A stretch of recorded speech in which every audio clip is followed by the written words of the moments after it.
Yo, welcome to another episode of Any Given Monday. I really appreciate y'all joining us as usual.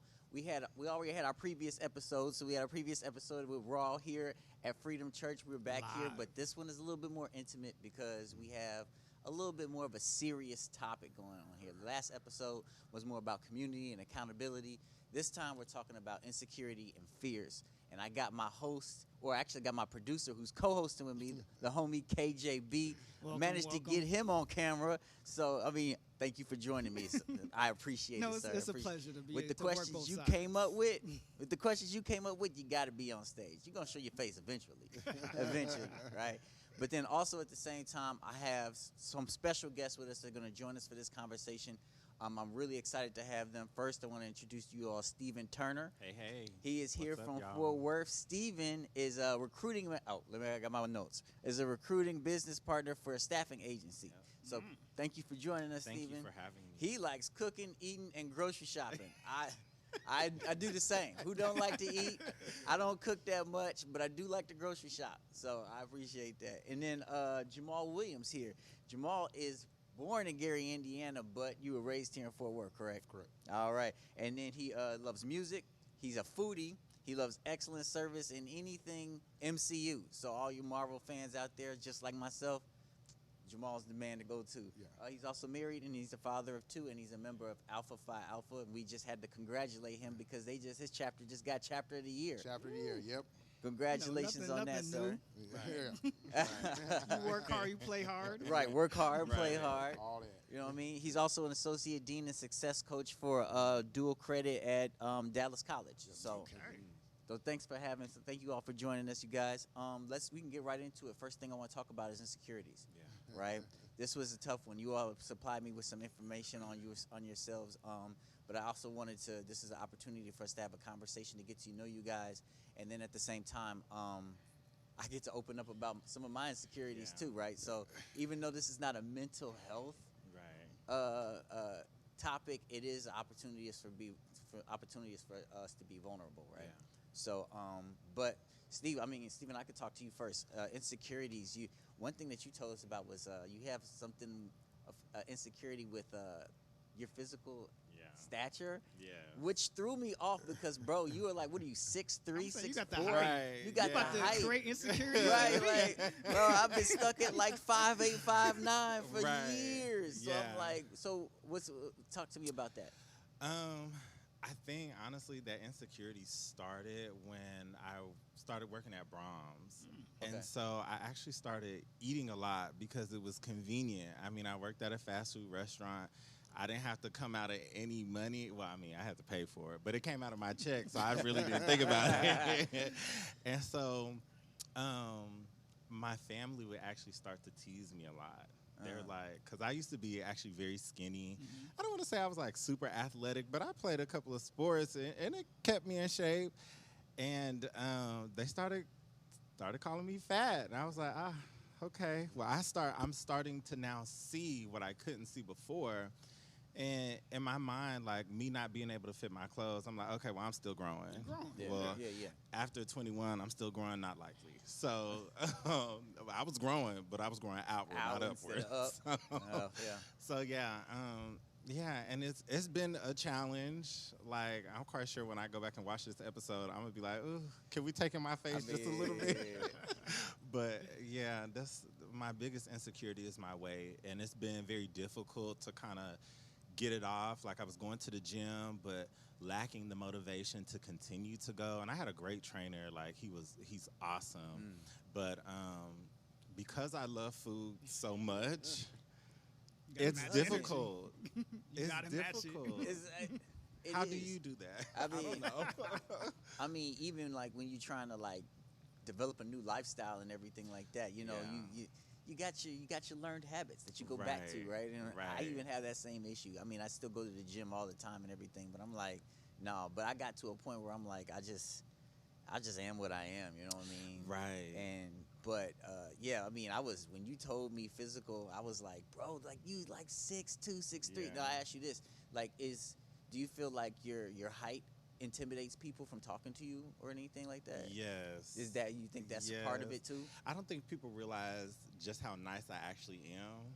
I don't think they realize that. I think one, being tall and then also being black really intimidates a certain demographic of people. Oh yeah. And I never really realized that until I had a conversation with someone at work, and they said, I didn't know if I could approach you. I was like, well, why wouldn't you be able to approach me? Yeah. Like, what is the problem? And then I can't remember verbatim what they said, but in my mind, I took it as, oh, you're intimidated by me. Yeah. Like, I intimidate you not because of how I'm speaking, but the way that I look, and specifically my height and my skin color. So, yeah, there's been a lot of people who have said, I didn't know if I could approach you. You're so intimidating. You're so tall. You're so big. I hate the word big. The irony Oh, of I that hate is that. their level of intimidation probably is deeply rooted in their levels of insecurities. Right. Yeah. Right. Yeah. Yeah. We knew you was on the stage for a See, reason. he's on the stage for a reason. Right. He's on the stage for a reason. We knew who was up Now, there. you were saying like your family used to tease you and stuff like Yeah. that about that. So, I mean, is that another reason? Because I'm be vulnerable about you right now with myself. When I was younger, I was bigger, right? And I mean, as I grew up again, I kind of thinned out a little bit, and then I was playing sports at the same time. But I got teased by family. I got teased by friends constantly. You know, I got nicknames, Pudge, you know, Twinkie, you know, things like that. I was Yeah. named all that. I mean, I could go back and look at pictures while I was playing basketball, and I'm like, what is that? Yeah. You know what I mean? But do you feel like that part right there is still is haunting you right now? What's causing your insecurities now? You know what? I don't think I think about it like that. Like, I think at this point, I'm just aware of my weight. I try not to let it impact me. And then even if somebody has something to say about my weight, my mouth is very like, I'm going to get you. Yeah. I'm going to get you back. Oh, you're going to get it. You got to come back. Yes. And so in my mind, I think I had to develop really thick skin. So if my family talks about me, I'm going for the jugular. And they get up off me real quick. Yeah, it's just not fair. It's low blows. When people have the low blows, they come back with low blows. You know I was what? just kidding, man. Maybe not the jugular. Let me say that because I still respect my parents. Right. My sister can get it all day. She can get it all day because she was the worst at doing it. Okay. And now I just like, you know what? You're going to say what you're going to say, but I'm also going to say what I'm going to say. So, Right. I mean, I don't think it still lives with me, but I don't think about what they have done or what they have said. I just know where the insecurity stems from. Wow. Does that make sense? Yeah, that Okay. makes sense. That makes sense. Because, Yeah. I mean, right now, I go to the grocery store right now, and my love at the time when I was younger is oatmeal cream pies. Yeah. And to this day, when I Double look at them, stuffed. it's like, I want them, but it's still, it's like, please don't. This ain't nothing but the devil here. Right, These oatmeal cream right. pies. Yeah. Jamal, you told me some of your insecurities. Written communication is one of them, which was interesting. Tell me about that one. Yeah, so like all my life, like I've never really felt like strong like with my writing, like despite the fact I had to write a dissertation. But I've never really felt really strong about it. Just something I've always struggled with. Like even just like having to write like emails, I've always just you know, even like in grade school and everything like that. You know, my mom was an English teacher. So like I'd always have to like give my writing to her, and I always feared that because it would come back bloody. If you know what understood what that, Yeah. anybody understand what that means? Like it would be like red everywhere. Red ink everywhere. So maybe she gave me some insecurity about my writing. And just some of that, you know, just having to get that feedback. And what I guess in my younger years, that insecurity came back.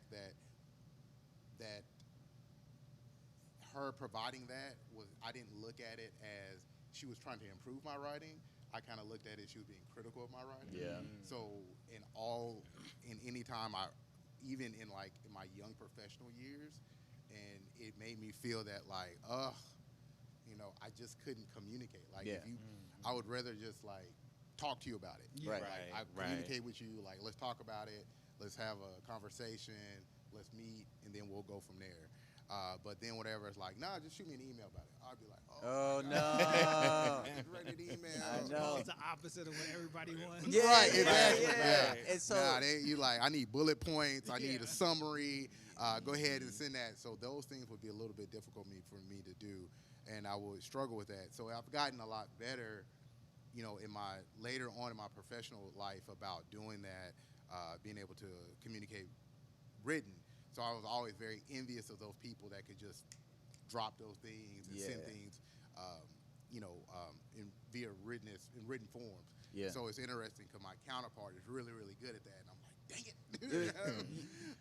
So those things really hurt. Kind of would always would give me like anxiety and feed into some of those insecurities. Yeah. So I just fall into the background a lot of those things. And then I think I shared with the other thing was just that imposter syndrome. Oh yeah, we're gonna get it. Yeah, We gotta yeah. get into that one Yeah. because And I think that stems back for me of like, I grew up, I'm farm rooted, 80s kid, but informative life in the 90s. For me, where like smart, being a young black kid and being smart was not cool, right? Yeah. It's really interesting. I've seen those memes where like it's only like it feels like in the black community they roast you for being prepared, right? Like, oh, you came to class with your notebook, didn't you? And your sharpened pencil. oh, you ready? You ready? Like, yeah, aren't you supposed to be ready? That's what we're supposed to do. Right. So, and I think those things and that need at that time to being able to fit in with your peer group, it would be like, well, everybody around me, are like, not doing great. So, okay, I'll do that. Mhm. Right. Well, but then I would try to, I would excel.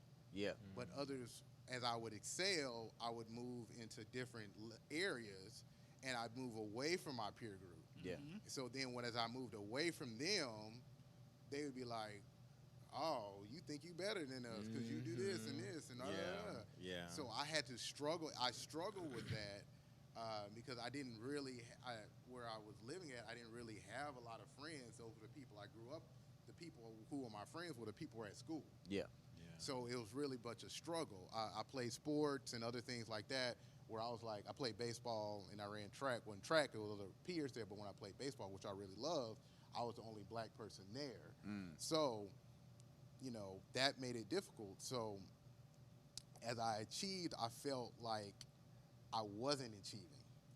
I felt like I had to, almost dumb down or feel like I wasn't being successful in myself. So as I moved up and did things, I never really felt like they were accomplishments, or I never really wanted to like celebrate. So a lot of times, even now as I've gotten older, as I've done things, I don't really feel like I celebrate. I personally want to celebrate. I'm like, you need to celebrate. I'm like, I'm good. I'm good. I'm good. I'll do it like in my own way. So those imposter syndromes really creep in. So I have to, that's where those insecurities come in. And you have to just tell yourself sometimes, like, you are worthy enough. Yes. This is who you are. You are here for a reason, a purpose, and people do look up to you because of what you've accomplished and what you have done. And, you are the right person for the job. Yeah. You have worked hard. You've done these things. You've accomplished things. You've reached the highest levels of your profession because of what God has placed into you. Yeah. So don't feel ashamed for that. Now, there's a fine line between arrogance and confidence. Yeah, it is. Very But much be so. confident very much in your abilities of what you've done and what you can do and what you will be doing in your life. So I've had to be able to straddle that and be able to understand that. But I still feel a lot of those insecurities in some of my abilities and things like that as I look around sometimes of people. And also, too, in that imposter syndrome, when you look around of people in your peer group and you saw the things that they were doing and you look at yourself and like, dang. Yeah.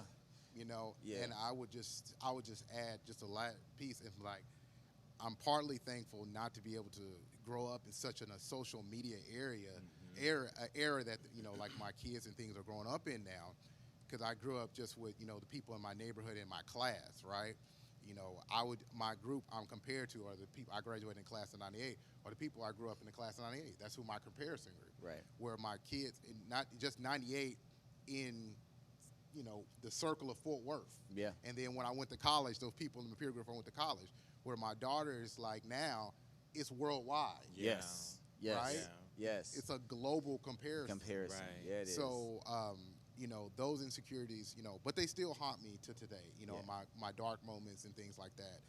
I still have those troubles and things that I deal with. Okay. And combat. Well, I mean, like you said, you still deal with those stuff. I mean, especially probably in your profession as well, right? Yes. I mean, because like you said, we grew up in that era where our peers were, the percentage was quite minimal, Right. as opposed to now. But then now we're in that era where nobody really wants to have a conversation with each other. Everything is virtual. Everything is behind a screen of Right. some sort, Send right? that email. Send that Right. email, right? Yeah, So send that I mean, email. I guess it pushes more anxiety on you in that aspect, when it comes to that. But do you feel like, but here's the thing, you say that when you have imposter syndrome, do you feel like you excel in the other areas such as like public speaking? Because that's a huge area that a lot of people have anxiety with. So are you better at public speaking than you are, or do you have more confidence in public speaking? Yeah, I have more confidence in public speaking because my public speaking and my public speaking training was rooted right here in the good old black church. Yeah. We've seen JaMar. Right. I started, when I was, 3-4 years old, memorizing speeches and standing in front of crowds, and that's where I felt comfortable. I grew into it. I felt comfortable doing that. And then I got older. I felt a lot more comfortable, doing those type of things, and those responsibilities were placed on me.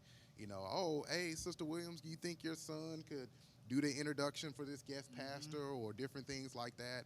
And then as I got, in school, because I was able to do those different things, and they were like, can somebody would be willing to do this? I would do it. Yeah. I'd volunteer for it because I had that confidence to be able to do it. So, I grew into, because I had a foundation and a growth and ability to do it, I had no fear, Yeah. right? So I was able to do that and grow more into it.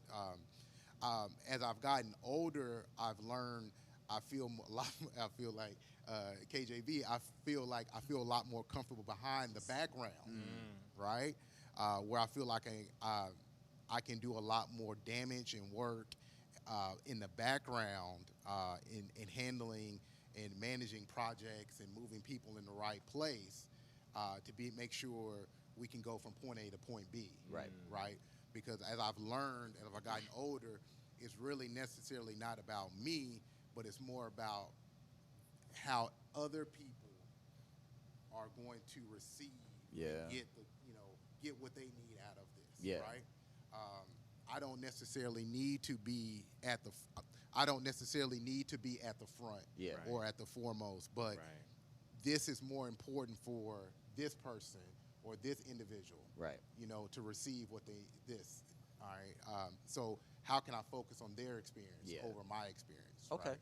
Okay. So those are the things I've learned a little bit more. That's as I've grown. that growth. That's that maturity. The maturity. Well, as y'all were talking, I was like, this might be a level of like intentionality of how we're seated, because got some true '80s baby. Yeah, for sure. It's like but as a millennial, essentially, I've seen the generational shift where we kind of grew up in levels of isolation where it's like, hey, our neighborhood is what we experience, but we were part of Y2K, we're a part of the boom, and we Sure. also get to touch this new generation where like it is all about me, but I am connected to everybody. Yes. Right. So when it talks about different levels of insecurities, with the insecurities, they are rooted in you.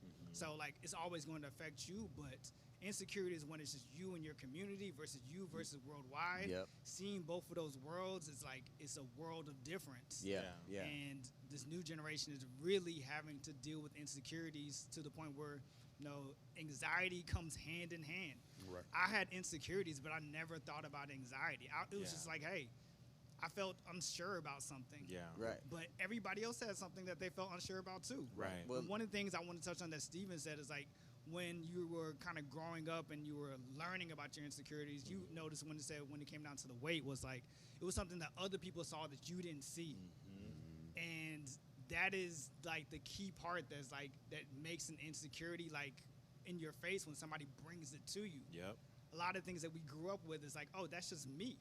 Right. Until somebody's like, oh, no, you're different, and I kind of don't like it. Yeah. Yeah. Yeah. And that becomes a real challenge when you're addressing insecurities, because it wasn't something that you were worried about. Right. It's other things. It's things that other people are worried about you, and now you're concerned. And Right. then it has this issue where, I mean, what JaMar was saying, you end up with imposter syndrome. You end up focusing on things that you feel like you're not good at. I mean, like he said, when he's written communication, he feels like he's not good at. But then we just sat here and he's really good at speaking. Yes. And even when he was younger, they were asking him to come to speaking engagements and do that. And he's really good at that. But you're so focused on what you're insecure about that you're not paying attention to what you're actually. You probably are good at written communication, but what you're really good at, and what your main focus or what your main topic or good is that he can speak out. He can speak out loud, or he can speak. Yes. You know what I mean? Fully competent. Fully competent. I'll add one thing though. One thing I'll just share from me personally. One thing I've never really felt a lot about, like physical insecurities, right? That maybe people have brought out or pointed out about me, like, hey, you got a lot of hair, or you've lost your hair early, right? But I've had people like my dad or my brother who are very secure about those things that, heredity. Yeah, my dad had a lot of hair, and my brother has a lot of hair on his body, but they were very secure about that. That never stopped them from, doing the things that they had in their life, right? Or, getting married, or, moving forward in their life, or being sharp dressers, or doing things like that. Those things never stopped them. Yeah. So I always looked at it. It never stopped me. Yeah. Where I never looked at it. It never stopped who I would be. So it never became an insecurity for me, right? Because I looked at them. Right. Right. So I think those are the things that kind of helped me out a lot in my life, right? Yeah. And I think having those examples in front of me kind of dismiss, I think, some of the physical insecurities that I probably would have faced, would have had if they weren't there in front of me. So I feel like, having those examples and being around those positive role models in my life helped me with some physical insecurities that, which I probably would have experienced. But, my dad was like one of the coolest people I knew, and he had a lot of body hair, and he was bald, but he showed me how to maintain it, and, he showed me how to carry it and different things like that. So those things helped me, but, I also struggle with these other insecurities too. Yeah. But it helped me though, because people would make fun of me. Boy, you got all that, all them hairy legs. And my kids talk about me. Daddy, I ain't never seen you with no hair. But I was like, I got all this hair on my face. Yeah. So what would you say? So because I'm literally listening to what you're saying, and all these thoughts are coming in my head. Like, I have a lot of insecurities, right? I think my biggest insecurity is my weight, but I have a lot of insecurities not being good enough, right? And people will tell me, no, you're phenomenal. I'm like, what do you see? Yeah, I bro. don't see what it is that you're seeing, and I'm trying my best. What would you say to people who are past the I need a role model phase? Does that make sense? Yes. See, there you go. I mean, I don't. Honestly, to be honest though, nobody is past. Yeah. That I don't think it's. No one's not past a role model. I think everybody needs a mentor. Right? A mentor. Yeah. Right. And I put it like this: I have mentors, and I have work mentors, right, and like higher ed mentors, and then I have personal mentors, right. And I think those are very key, because you need to have people in those spaces that work with you, right? Because you got to have somebody personally, like, and it's spiritual. I think you have to have spiritual, personal, and work, right? Because you got to have somebody spiritually that can pour into you, right? Right. That can really, really pour into you. And then you got somebody personally that can walk you through life, right? That you like when you like in a serious situation, like going through some stuff, that you can personally talk to you, and then work-wise that can navigate you through these work things, right? You can never be above having somebody mentor you, right? Yeah. And that's the key thing. And I think that's what gets people in trouble when they get above that, right? I mean, if you go throughout the people who are most successful, they always have people that they mentored with. Right. You know, you can go back and you can talk to like Steve Jobs and all those people. They had people that mentored them and worked through. And I think that's the key. And you talk to those people and you get with them, and you have to get unfortunately. I mean, not unfortunately, but you have to get vulnerable with them. Yeah. Right. Yeah. Yeah. And when they're vulnerable and they understand who you are and you understand who they are, it helps you walk along that path. And honestly, you're always going to be at a point where you're going to have there's something in your life that you're going to feel like you're not good enough, right? Yeah. Right? I mean, in my life, I think to myself, like, I think what creeps into fears, but I think to myself, like, man, I don't feel like I'm never going to make enough money, right? But I'll tell you this, at the point in my life where I got a contract where I made the most money in my life, but as soon as I got that contract, guess what happened the next day I felt? Oh, as soon as I made that, I can make more. Yeah. Yeah. Yeah. Yeah. It happens. Just but like knowing that.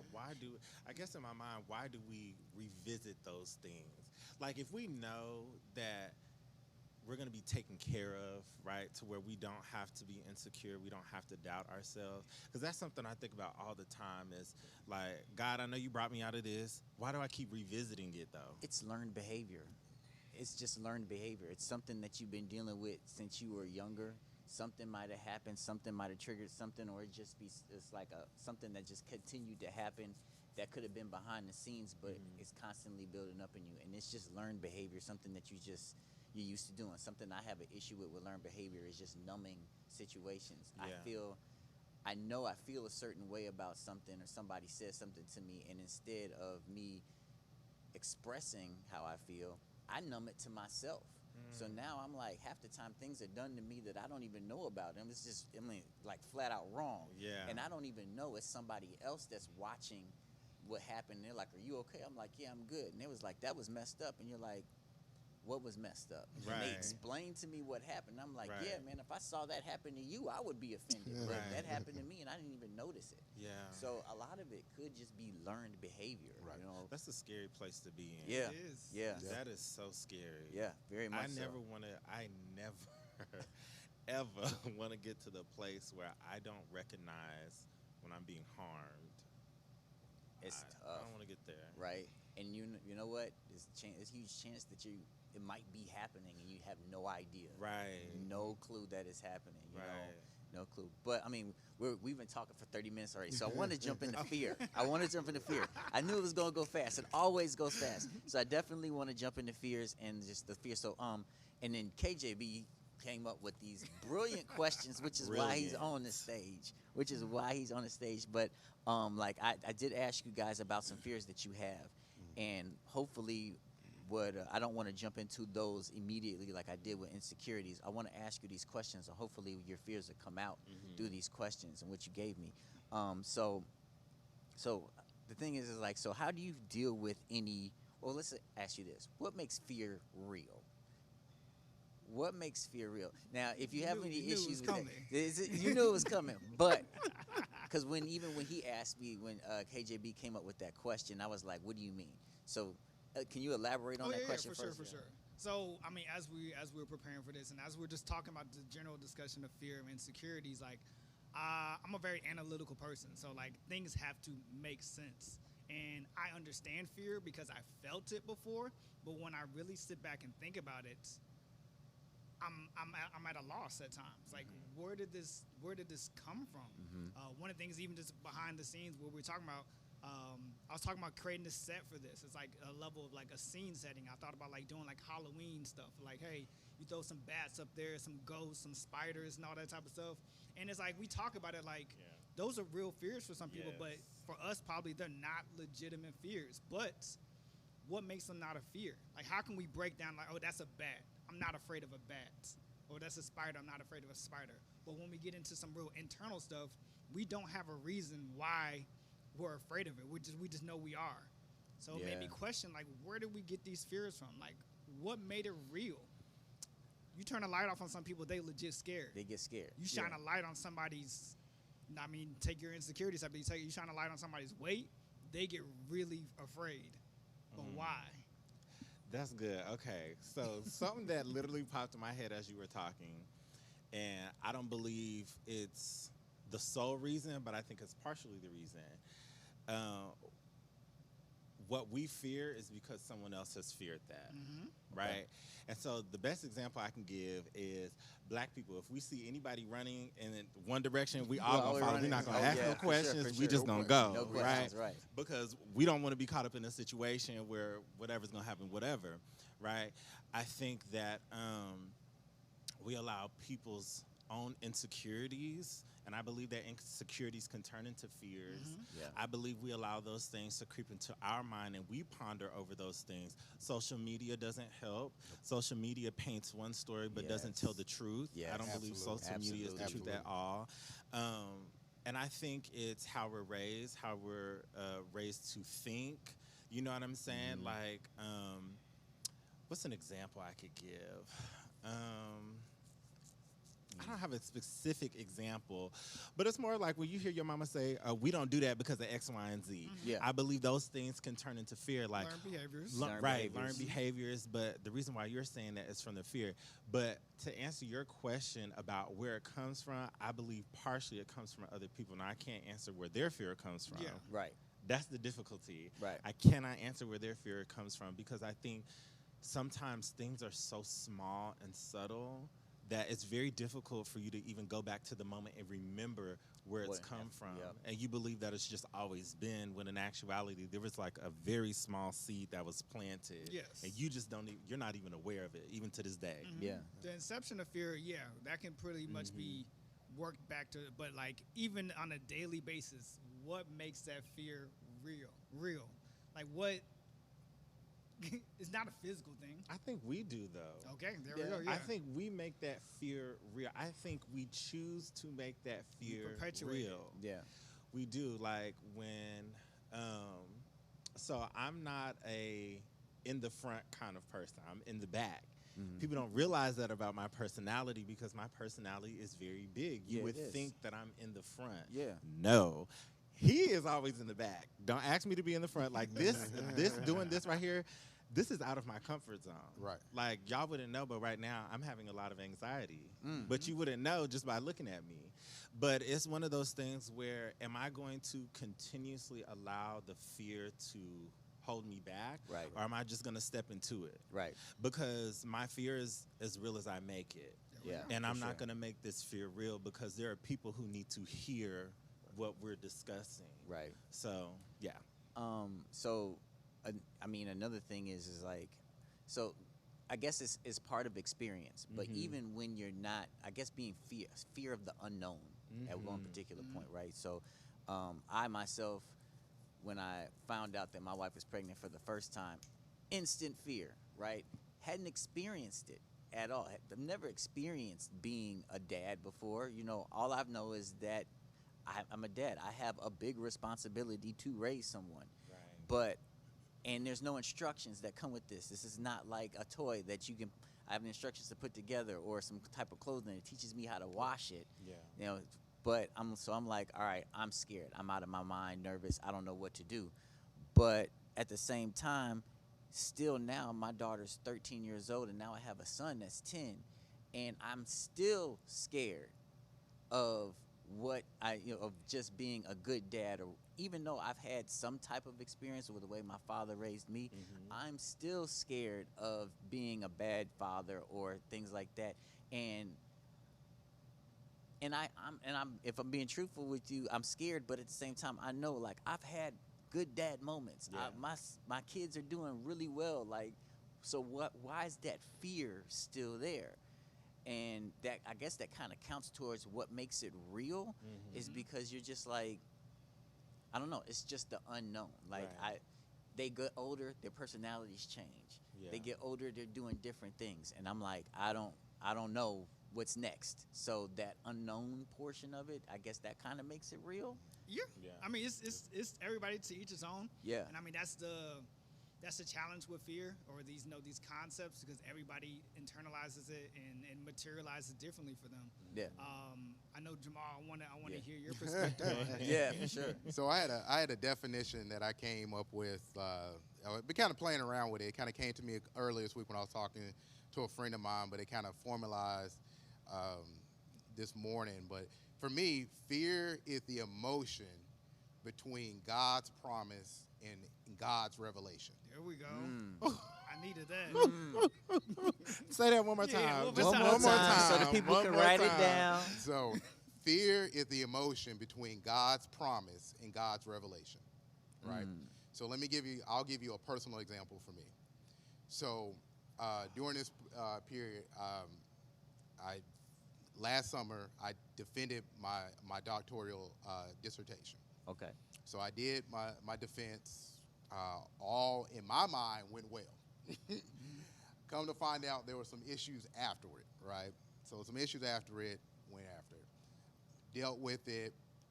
But God, it came to me and said, you know what? You're Dr. Williams. You're good. You're good. You're called. You're called. You're Dr. Williams. You're good.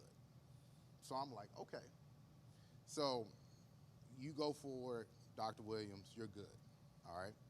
So, but in that space, right? So that's God has made the promise, right? Mm-hmm.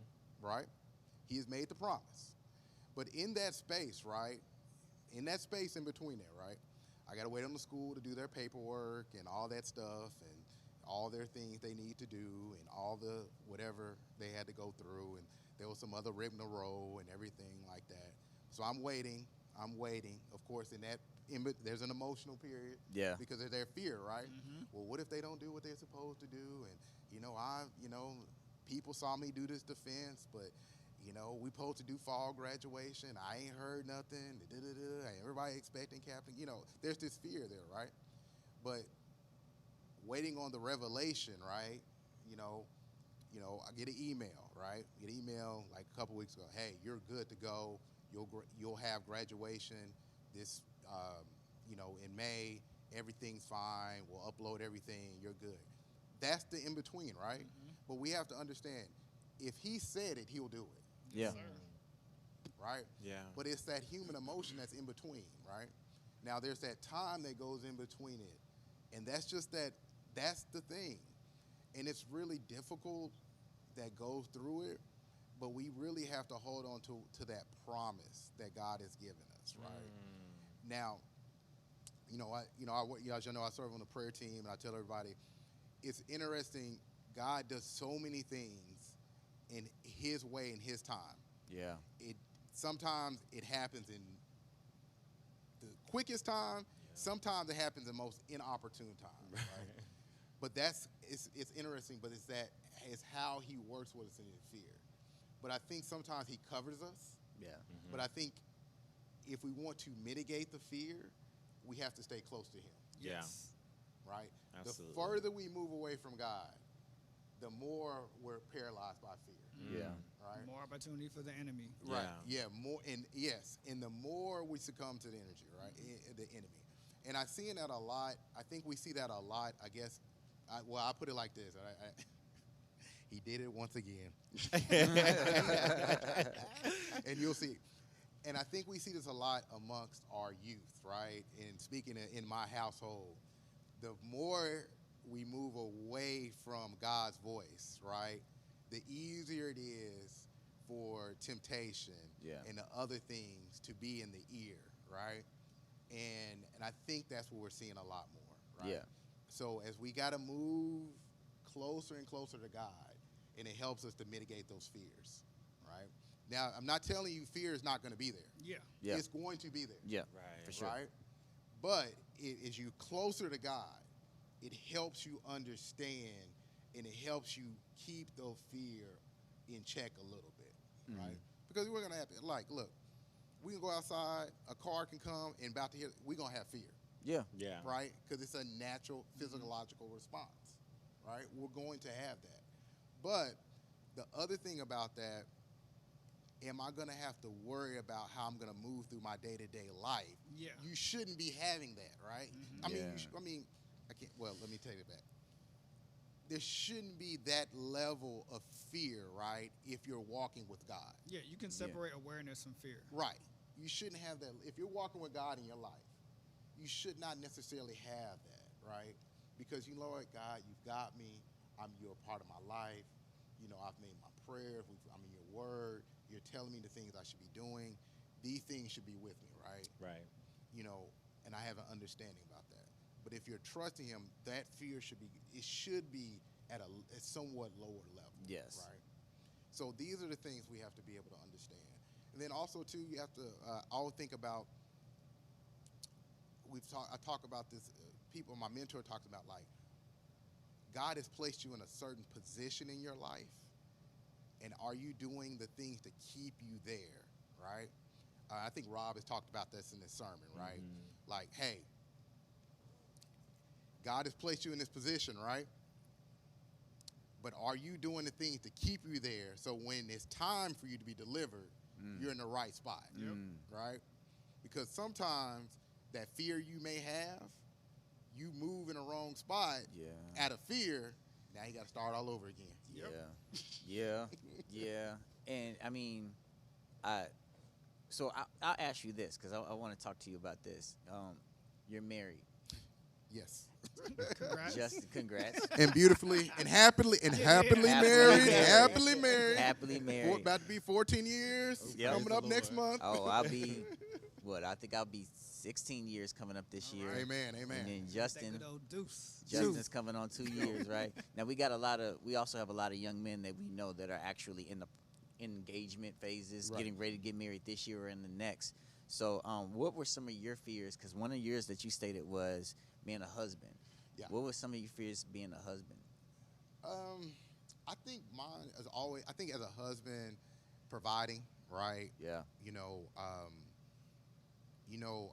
You always want, for me, you just want to provide. Like, you always want to have more of everything. Like, you just don't want I always look at it, just don't want your wife to, like, worry, right? Yeah. Right?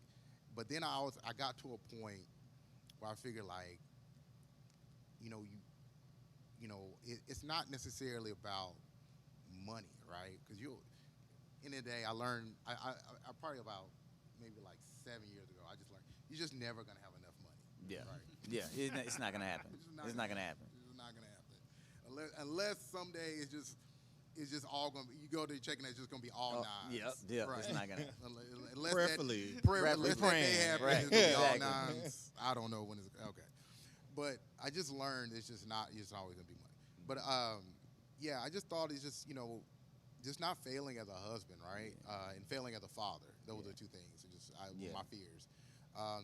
But just being able to just be there for my wife as much as possible. Just trying to be, a better communicator as best as possible. Just opening up more. And also learn, one thing I learned really quick is not trying to solve my wife's problems. They don't want you to solve them, man. Right. They just want you to listen to them. Yeah, just listen to them. Yeah. Just listen to them. And then also not solve them, but also getting out the way and just let them figure it out. Yeah. Right? Yeah. Let go and let God. Right, right. And just praying for them to let God.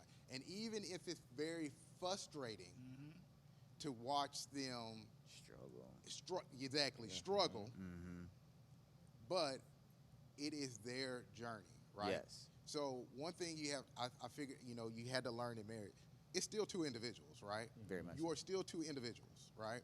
You are joint as one in marriage, but you still two individuals. So you still got two separate careers, right? That is her career journey, like it's your career journey. Now, I'm not saying you need to go take this job in Alaska, but, you got to talk that out. But she still got to have to figure out what her career journey looks like. Right. Like, you have to talk about what your career journey looks like. And I can't figure that out for her. And I had to separate. I had to figure it out.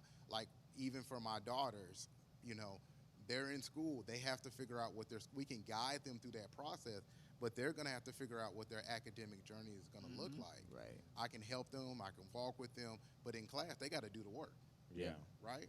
And just like in this journey, she got to do the work.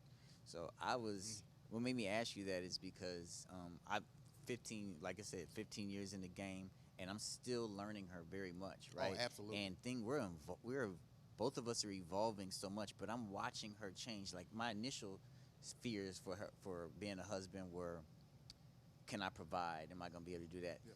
That is actually the easiest part, right? That's like that part is easy. Just being who I am is providing for her.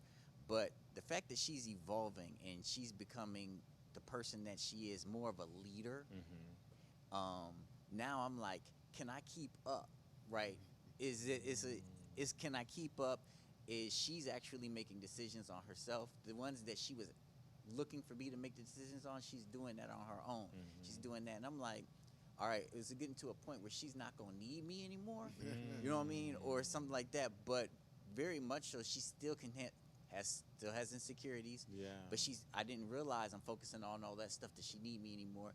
She's coming to me with different things now that I'm not paying attention to, that I have the answers for, right? Or even I'm evolving when it comes to the kids or being around them and things like that, and that's stuff that she appreciates. So, but that's why I asked you that, because we're constantly evolving in what I consider we call an empire that we're building together. Yeah. You know, but as this empire grows, we're both evolving, and it's like, can I keep up with her? Am I able to do that? Am I able to still be the man that she wanted me to be and that she still knows?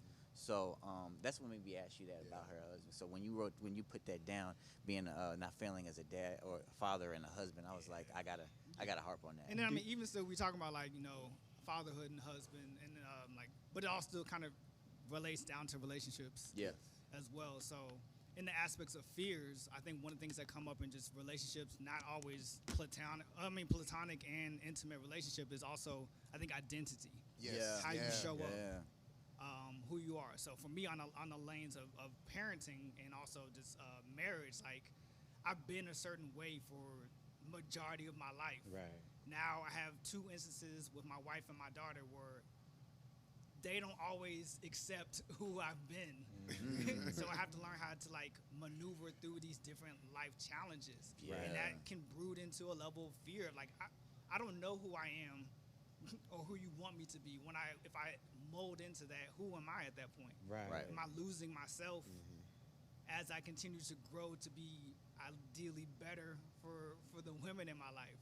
So I think it's a good point to kind of dig into as far as like identity and fear. So Steve, I know you have a very strong story, especially when it comes down to identity. So I don't know if you want to share. Listen, I knew it was gonna come.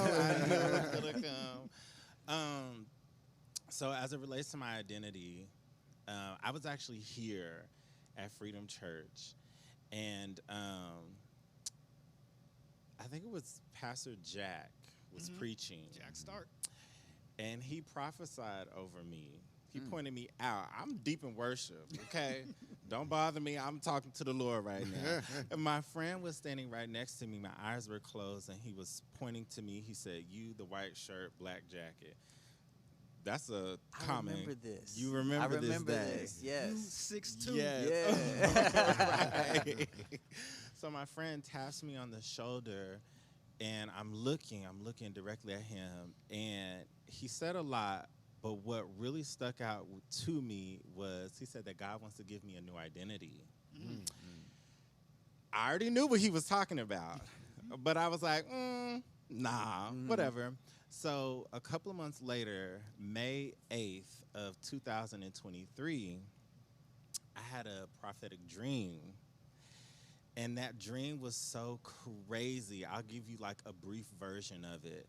I was in another country. I don't know where I was. And it wasn't like a regular country like here on earth. It was like some otherworldly type of things going on, right? And there was 3 piers, right? I was at this like aquarium where you could actually get in the water and swim with the fish, but these were like huge fish, and some of these fish would actually eat you if you got into the water. I was on the very bottom level, and I took off my shirt trying to get in the water, but I saw those creatures. I didn't end up getting in.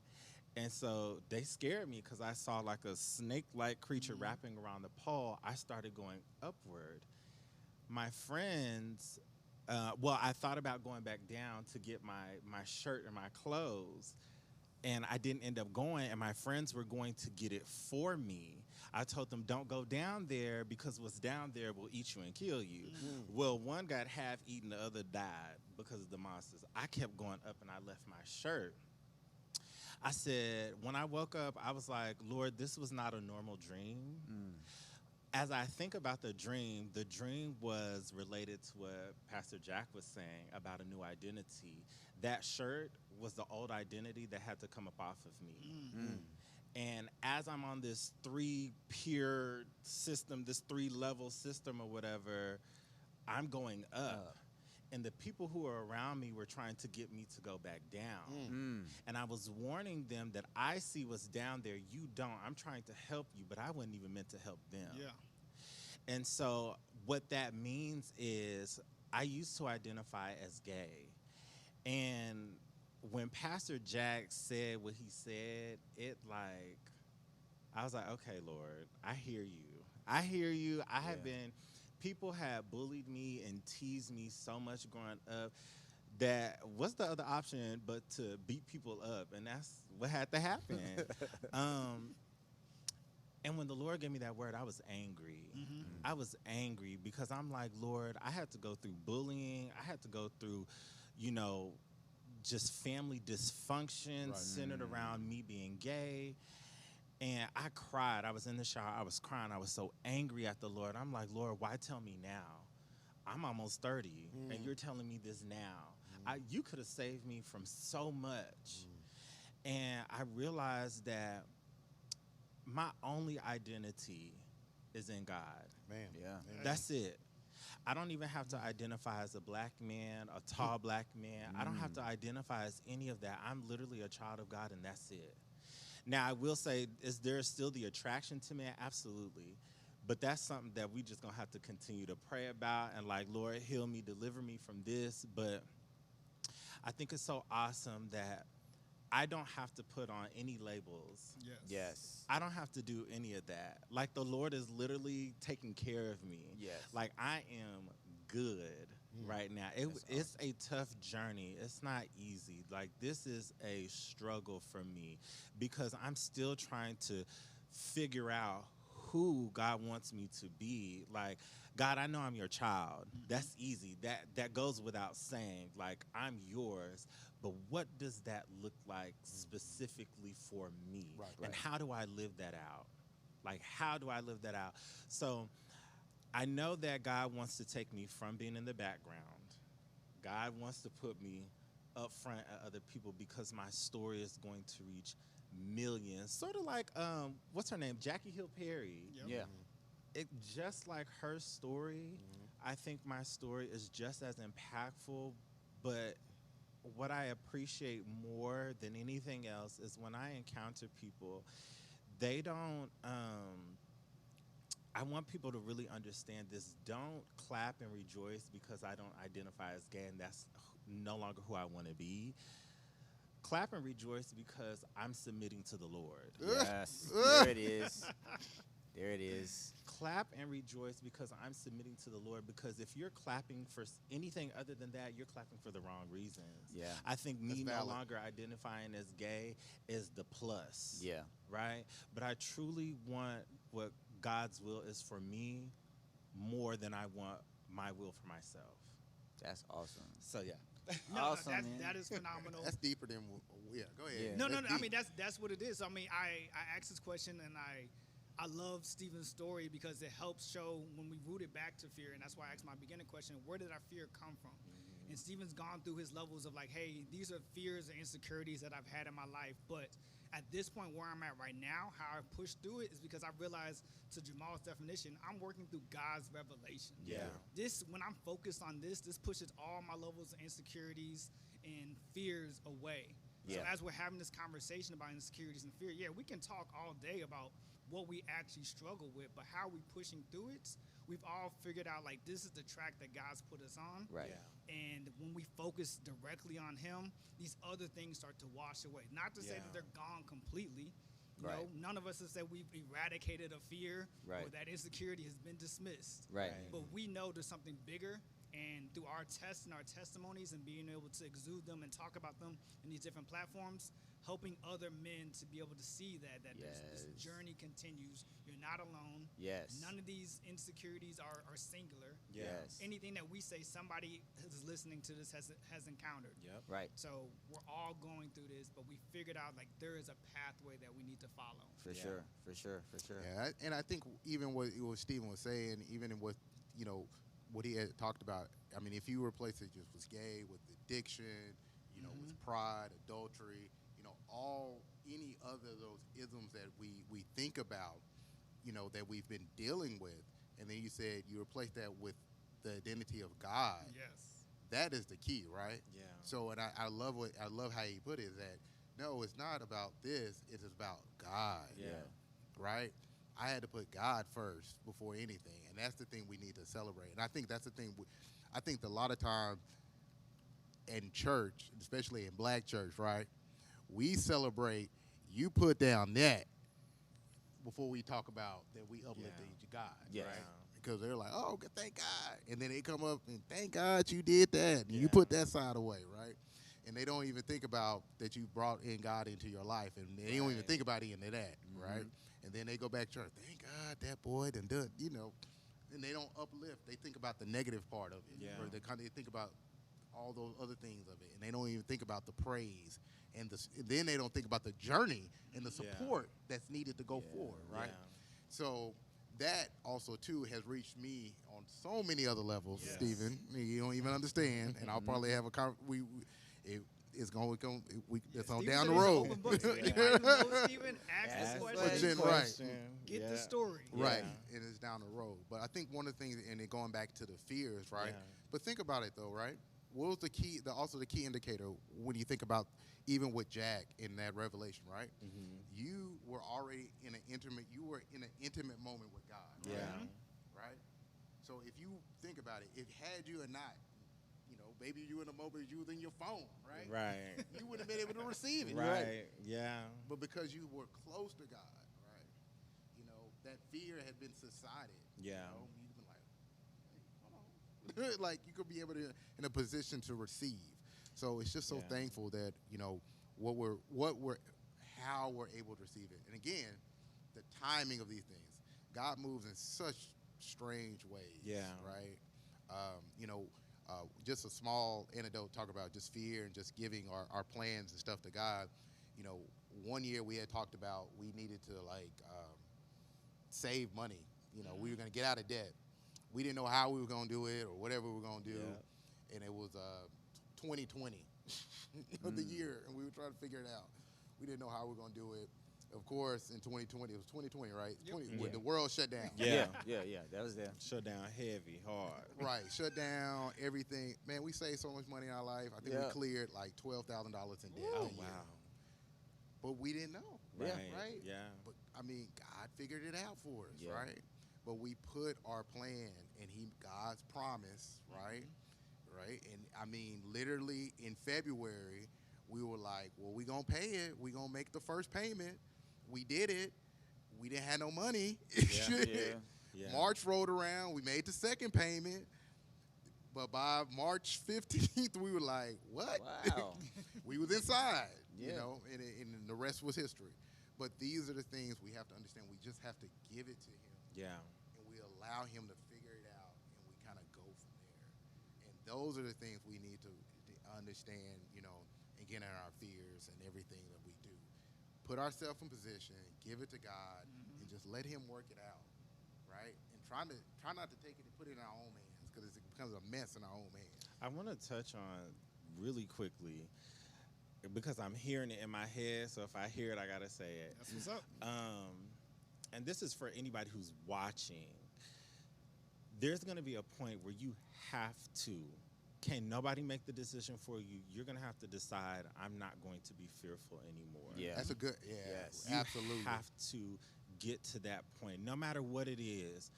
I'm reminded of the story about the disciples when they were on the boat and the storm came about.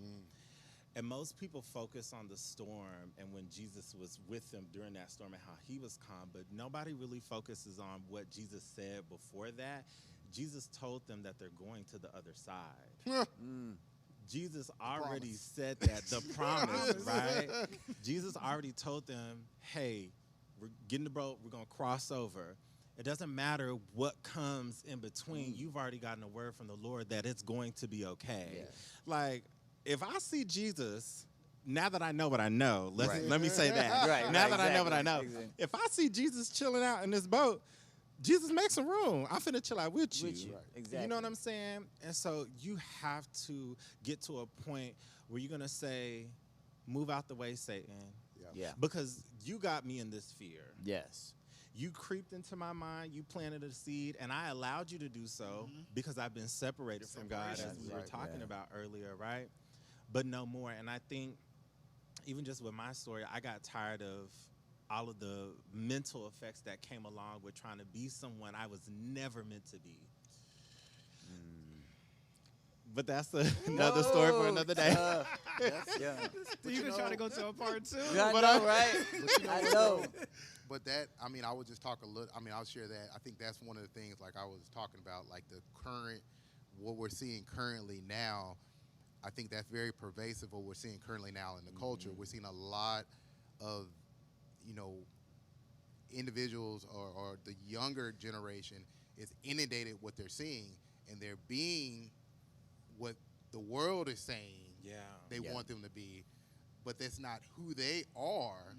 But they're dealing with it now. They're having to deal with it mentally. Yep. So the fallout, in these households are becoming very, very difficult. Yeah.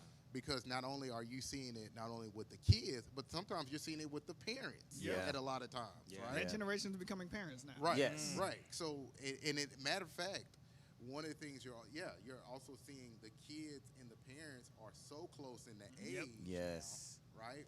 So you can have a 36-year-old and an 18-year-old, as a parent. I'm sorry.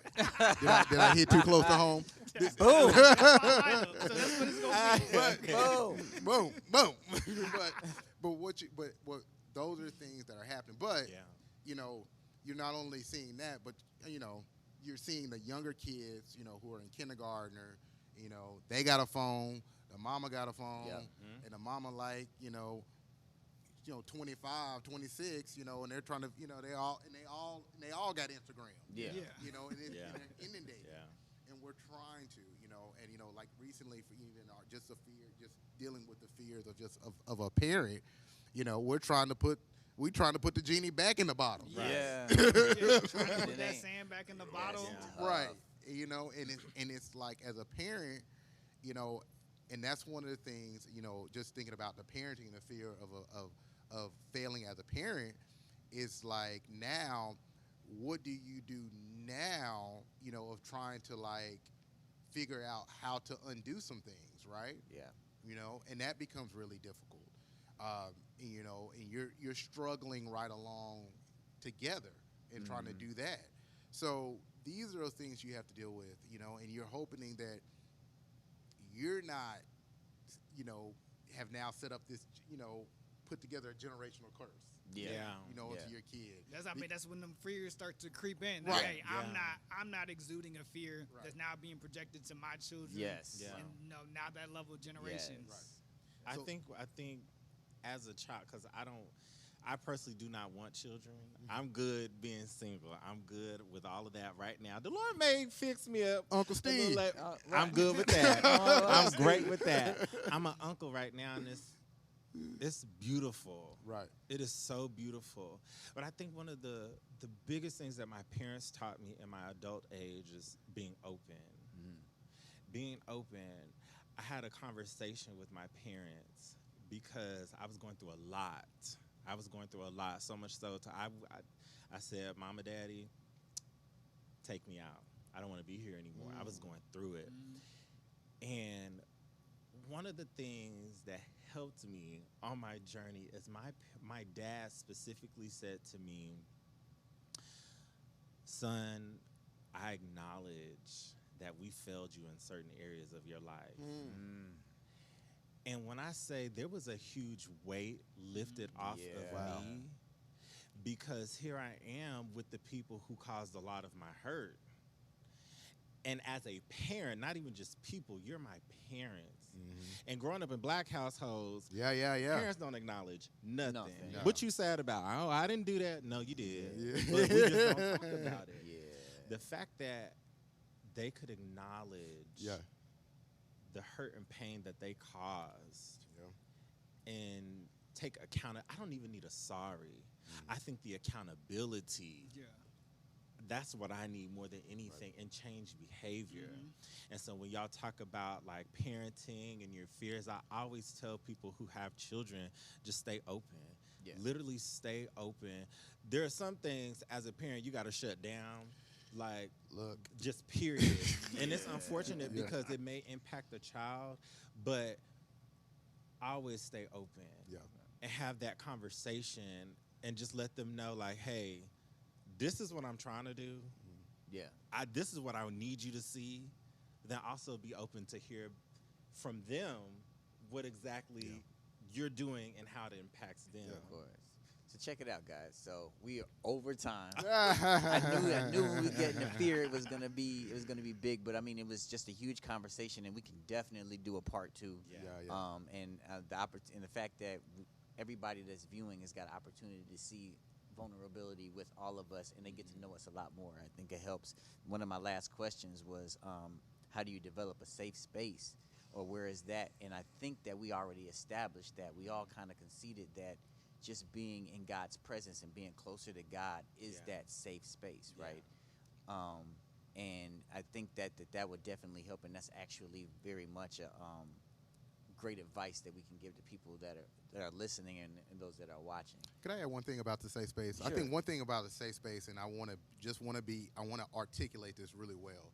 I think for men, one thing we think about a safe space is we think isolation is a safe space. But I want to put this Part two. I just want to for a brief, isolation is not a safe space, right? Whether it's mental isolation or physical isolation, a safe space is getting in a community, right? Small groups, life groups, life groups, right? Whether we can do what we're doing now, whether we can talk to other brothers, or whether you can talk to your friend groups, your circles, whether it's to get together, wherever you do. Get with those individuals, right? Get with your spouse, get with people. Just communicate, right? Just take that time, share a little bit about what's going on. Do that. That's part of your safe space, right? I'm not the biggest journaler or things like that. I do some time process, but like take that time, get with a community. Don't put squares in your circle. Right? But get with those individuals that you're close with and just talk about those things that you're going on. But don't do it yourself. Let the Holy Spirit lead you into the right community. For sure. Awesome advice to end with. You guys, thank you, JaMar Williams, Stephen Turner. Thank you. Thank you for sharing your stories with us. Thank you for being here. We really appreciate it. Any Given Monday is something that we're hoping branches out to help a lot of men more than anything, right? KJB, thank you for showing your face. Thank you for being in the front. You got to come back, especially with the questions that you coming up with. So yes, I'm available. And we want to see looking at my bio. We want to see your open book vulnerability as well, because you have stories as well. Everybody has stories, so we definitely need to hear more from you as well. You guys, thank you all so much for joining another episode of Any Given Sunday. This one was a big one. We'll definitely be back again next week, and then make sure you join us in person in April for Raw. And Any Given Sunday will be live again on that day. So make sure you join us as well. Make sure you continue to join to listen to the podcast and watch the podcast on all streaming networks. So we are Mondays Are for Men. That's where it is called. Mondays Are for Men everywhere on all streaming platforms. So make sure you continue to join us and like and subscribe, all that great stuff. We'll holler at y'all next time. Peace out. All right, The show.